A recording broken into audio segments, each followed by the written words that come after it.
ako. Patay. Mamamatay na ako. Bilisan mo.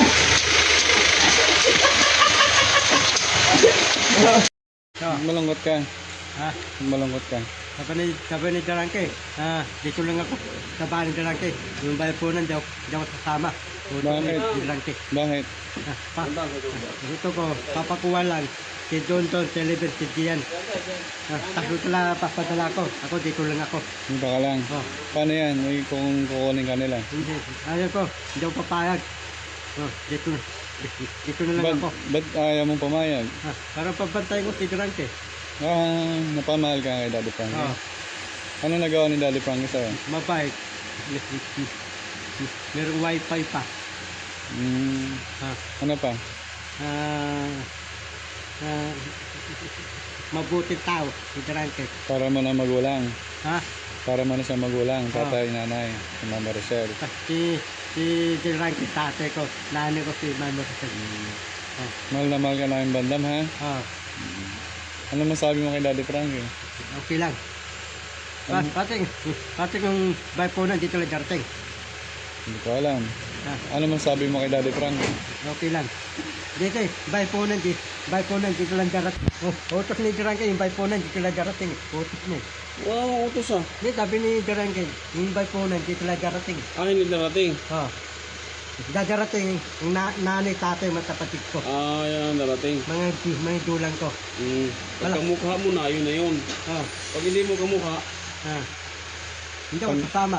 hindi ka kasama. Pag nakita mo ng magulang mo, yakapin mo sila? Very good. Pati dito, yung dulang ko, wala pang tawag ko, tatay ko. Wala pa. Antay ko yung tawag ko.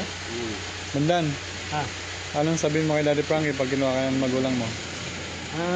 Kukuha ko tusipitik ko para ngayon doon ako tulan. Tapos? Tanda, antay ng atlati ko eh. Mag-aaral ka na? Naaral ako eh. Para makakuha na akong diploma. Sana yung babasa, marunong susulat. Tapos marunong ako salita English para pupunta ng ibang bansa. Alam ko nang dadawin ko. Nandun ako, Marika. Tatanungin ako, Marikana. Huwag mo kaming kalimutan, Bandam, ha? Lagi mo alalahanin, mahal na mahal ka namin, ha? Sige, hanggang sa muli, Bandam. Salamat. Salamat. Hama! Sa taas! Yan! Awak! Awak nga! Para ba? 1, 2, 3, awak!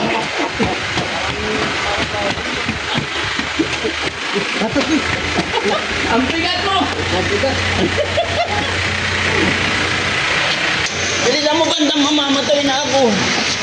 Patay. Mamamatay na ako. Bilisan mo.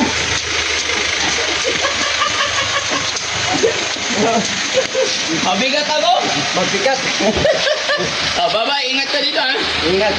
Yung pera mo, saan na? Ingat ko. Baka mawala. Ingat itong kawali. Maligo ka na, ha? Maligo ka na kasi amoy pawis ka na. Ano pawis ako? Dumikit na sa hangin, eh. Ate Penny. Ha? Akati ko, salamat. Kaya nai-inlove sa'yo si Jessie. Agay! Ang bait-bait mo. Ayan ka na naman, sir. Umpisa ka na naman. Hindi! Ina-appreciate ko lang yung kabutihang puso mo. Dati na yan, sir. Ay, ganon? Salamat naman. Napakaswerte ng Team Daddy Frankie. May isang pili. Pili na. Pero thank you. Sabi kasi nila mga kababayan, paano malalaman kung gaano kasarap magmahal ang isang tao sa pagtitimpla ng kape? Uy! Ganon yun. DXN, ang sarap. 3 in 1? 3 in 1 pala, eh, no? Pero totoo yun, guys. Napakabait ni Ate Peli, kaya love na love ng Team Daddy Frankie yan. Yes. Kasi kung paano niya alagayin mga beneficiary namin, ganun din niya itrato yung team. Napakabait talaga, maalalahanin sa lahat.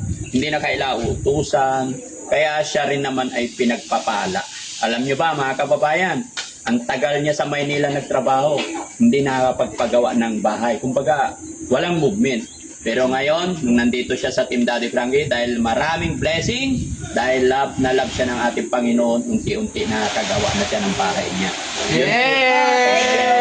Yun po yung blessing na dumarating. Kaya sabi ko, anything happen, tuloy-tuloy lang. May bantay o wala, may tao o wala, may nakakakita o wala, tuloy lang tayo. Maging totoo lang tayo sa ating sarili. No? Kaya maraming salamat, Ate Peli, sa walang humpay na pagmamahal mo sa Team Daddy Frankie. At gaya ng aking sinabi, maybe next time, pag may mga i-rescue tayo, mga babae, may tutulungan tayo, isasama na namin siya, mga kababayan. Kasi nga po, magmula ngayon, nag-meeting na po kami, mga kababayan, na yun, siyempre, para walang gulo, walang problema, susunod tayo sa rules, sa batas.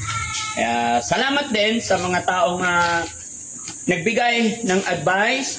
Salamat din sa pamunuan ng DSWD, mga kababayan.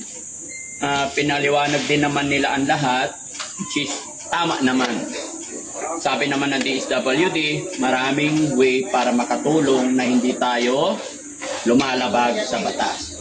Kaya sabi naman, kung may makita tayo, pwede naman daw natin dalhin sa DSWD. Pwede rin naman natin dalhin sa pagamutan kung gusto talaga nating makatulong. Which is, ever since, gano'n naman po ang ginagawa natin. Kaya mga kababayan, mga kabarangay, magmula po ngayon, wala na po talagang iuwi dito sa bahay ni Daddy Frankie. Bagkus kung may mga nakuha po kami, diretso po namin sa bahay pagamutan. Kasama ang pamilya. A-assist kami, tutulong kami sa abot na aming mga kaya, kasama ng team, kasama si Ate Peli. Kaya si Ate Peli rin, mga kababayan, sana support nyo rin. Ayos po. Thank you, sir. Kasi sumasayaw-sayaw na siya. Galing gumiling.